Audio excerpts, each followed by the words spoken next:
Bienvenue dans la revue, votre revue d'actualité historique pour ce mois de mars 2022. Et croyez-moi, il est plutôt chargé puisque j'ai pas mal de choses à vous dire. Le mois dernier, j'avais consacré la revue à un seul sujet qui avait déjà été assez riche puisqu'il s'agissait de ces fameux historiens contre Zemmour, relayés par la youtubeuse Manon Bril. Et je dois dire que c'était plutôt amusant. D'ailleurs, on a eu des nouvelles de Manon Bril depuis la dernière fois. Juste un petit bonus avant de commencer. Regardez ce que j'ai trouvé sur Instagram. C'est à propos de la guerre en Ukraine. On voit une photo d'un père de famille qui prend les armes pour aller défendre l'Ukraine. Bon, ok. Et là, dans les commentaires, c'est le drame. Notre ami Manon Bril débarque et nous dit, je cite, « On veut des portraits de pacifistes contre toute violence aussi ». Puis, Patrick Beau, notre youtubeur de la chaîne Axolot notamment, lui fait remarquer, je cite, « Qu'en dehors des moments où son pays est envahi par la Russie, Igor est sûrement pacifiste ». Et là, Manon pète un câble. Voyez plutôt.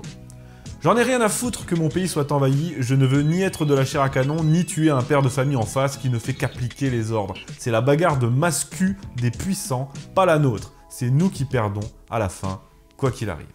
Ah, ça fait plaisir en tout cas d'avoir des nouvelles de notre historienne neutre et objective préférée. Bon, dans cette revue, on va parler de la nouvelle Marianne Trans, oui, de l'incendie de Notre-Dame, des projets cinéma monstrueux du Puy du Fou, du scandale de la statue de la Vierge sur l'île de Ré, et de quelques autres petites choses encore. La revue, mars 2022, c'est parti.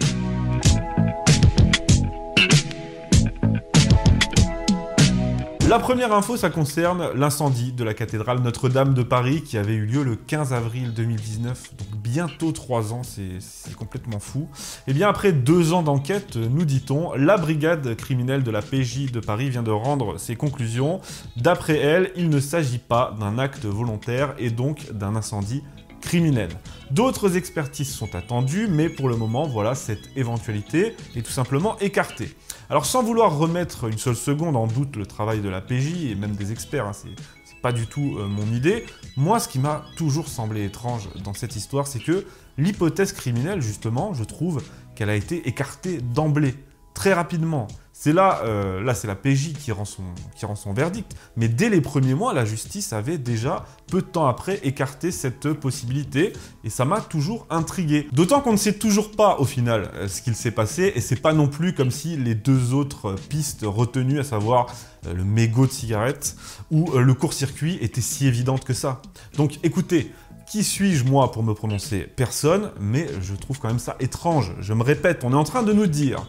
3 ans après les faits, on ne sait rien. On ne sait rien. Mais par contre, dans notre ignorance totale, ce dont on est sûr, c'est que ça n'était pas un incendie criminel. Il n'y a pas un truc qui vous dérange, vous aussi? En parlant de Notre-Dame, sachez que le film de Jean-Jacques Hano, Notre-Dame brûle, est sorti en salle depuis le 16 mars. Je ne l'ai pas encore vu. Je vais y aller. En tout cas, j'en entends du bien pour l'instant et je vous dirai ce que j'en pense sur mes réseaux. D'ailleurs, n'hésitez pas à me suivre sur Instagram, c'est là où je suis le plus actif. Et aussi sur Twitter, je mettrai ça dans la description. Et puis abonnez-vous à cette chaîne aussi, tiens, au passage, si vous voulez soutenir mon travail, c'est vraiment important. On n'est pas si loin des 50 000 abonnés. Ce serait quand même bien de les avoir avant l'été, alors je compte sur vous. Et puis en attendant d'en savoir plus pour Notre-Dame, il n'y a plus qu'à espérer qu'après le chantier de rénovation, on va pas se retrouver avec de l'art contemporain un peu partout. Parce que oui, c'est envisagé, hein, notamment avec les œuvres d'une certaine Louise Bourgeois, dont voici un magnifique bénitier. En tout cas, c'est censé être un bénitier. Sachez également que la mairie de Paris non seulement a promis 50 millions en dons pour la restauration, ça c'était juste après l'incendie, et que cette promesse n'a jamais été honorée. Tiens, tiens. Mais en plus, maintenant, la mairie réclame 25 millions de redevances à l'établissement public qui s'occupe des travaux de la rénovation. Autant vous dire qu'avec ces gens-là, on n'est pas sorti d'affaire. Deuxième info, plus réjouissante, celle-ci, le Puy du Fou lance ses studios de cinéma et est même en train de boucler le tournage de son premier film dont voici les premières images. Ce long métrage s'intitule « Vaincre ou mourir », c'est une fresque épique qui aura pour toile de fond la guerre de Vendée et sera centrée en particulier sur l'histoire de Charette, le célèbre général vendéen. Déjà, rien que là, c'est ouf, j'en peux plus. Le film, qui durera un peu moins de 2 heures, est réalisé par Paul Mignot, dont c'est le premier long métrage, et Vincent Mottez, qui s'est également occupé du scénario, le tout sur une idée originale de Nicolas Devilliers, le président du Puy du Fou.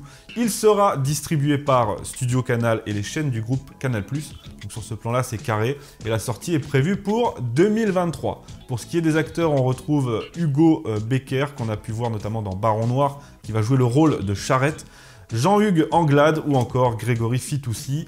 Là aussi, je trouve que c'est plutôt carré. Sachez que le film a été tourné quasi intégralement au sein du Puy du Fou, sur le site même. Il faut dire qu'ils ont carrément ce qu'il faut en matière de décors, de costumes, de figurants, de chevaux, etc. Donc c'est très approprié. Et ce qui me réjouit le plus dans l'histoire, au-delà du film en lui-même, c'est que le Puy du Fou s'inscrit ici dans une démarche, dans un projet qui ne se limitera pas à un seul film. C'est un projet d'envergure qui ne fait que commencer. Voyez plutôt ce qu'ils nous disent sur leur blog, je cite: Puy du Fou Film, entité dédiée à la production cinématographique et audiovisuelle, devient le prolongement de cette ambition, celle du parc, pour lui donner vie sur le grand écran. Guidée par l'inspiration originelle du Puy du Fou, ça c'est bien, elle souhaite proposer des productions originales, films, séries, documentaires, inspirées de la grande histoire et de ses légendes pour le cinéma et les grandes plateformes. Magnifique. De son côté, Nicolas Devilliers déclare au Figaro, je cite, « Ce film est une première étape. Nous avons d'autres projets de long métrage et de séries actuellement en développement qui ont vocation à voyager à l'international. » J'ai envie de dire, est-ce que c'est pas ce qu'on attendait depuis longtemps, ce grand retour de l'histoire de France dans le cinéma français?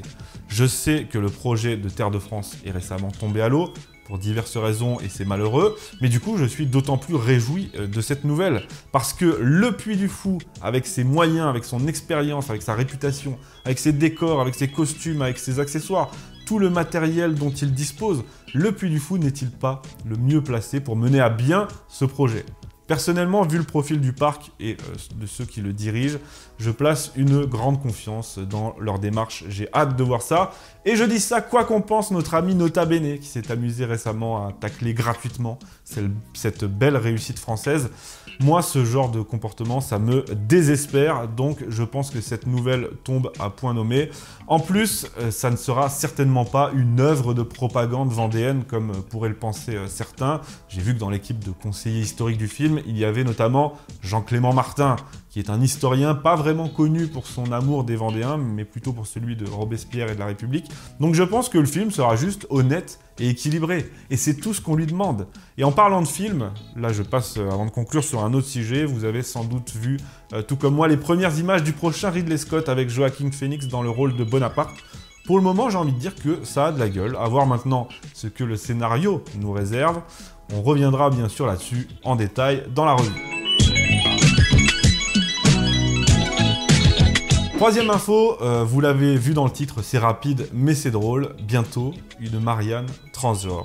Oui, parce que figurez-vous que notre amie Marlène Schiappa, ministre déléguée à la citoyenneté, a profité de la Journée de la femme, le 8 mars, pour annoncer le projet Toute Marianne, qui consiste à créer pour la nouvelle Marianne, donc celle qui sera sur les timbres, à créer un visage artificiel ressemblant à ceux de plusieurs femmes.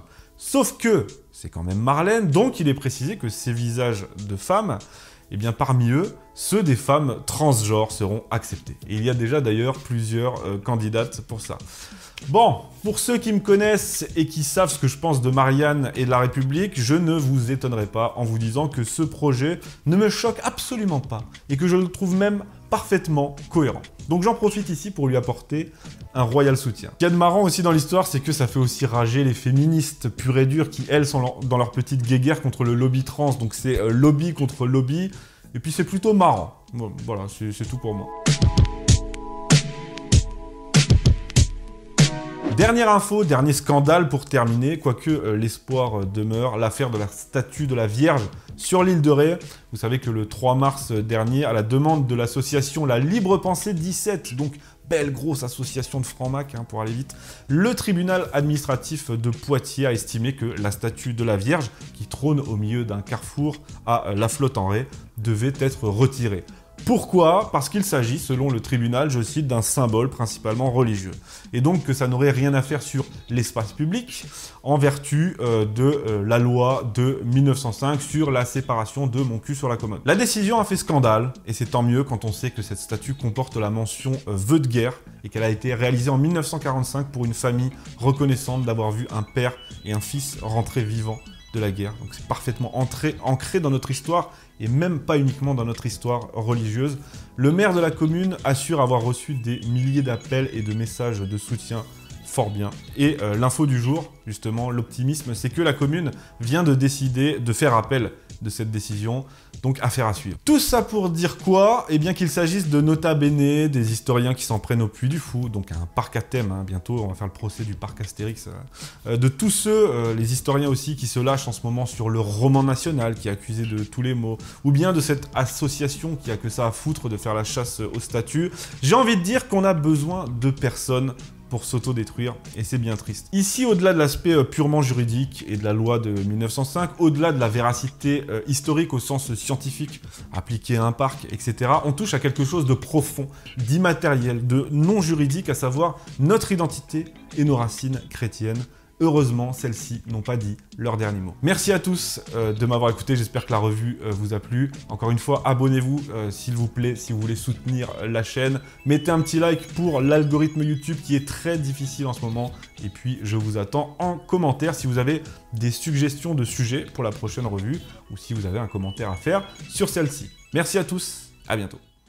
Si vous avez aimé la vidéo, lâchez un pouce bleu et abonnez-vous à la chaîne, ce serait très sympa. Et si vous voulez aller plus loin, je vous invite à découvrir mes cours d'histoire en ligne sur lagrandehistoiredefrance.fr où vous trouverez des cours multimédia sur Jeanne d'Arc, Clovis, Louis XIV, Napoléon ou encore le dernier en date, l'histoire de France racontée aux enfants. On est déjà à plus de 1000 élèves inscrits, alors rejoignez-nous sur lagrandehistoiredefrance.fr, le lien est dans la description.